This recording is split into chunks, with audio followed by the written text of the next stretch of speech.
Dažkārt pacienti, uzklausot manus slēdzienus, diagnozi un piedāvāto ārstēšanu, attiecībā par operācijām prasa: doktor, bet cik bieži jūs veicat šādas operācijas?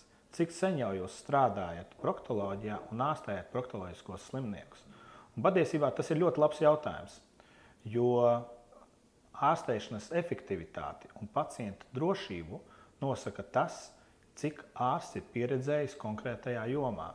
Tad es parasti pacientiem, kuri uzdod šādus jautājumus, un īstenībā visiem jums, pacientiem, potenciālajiem pacientiem, saku, mana pieredze proktoloģijā ir kā 20 gadi. Patiesībā jau sanāk diezgan liels cipars.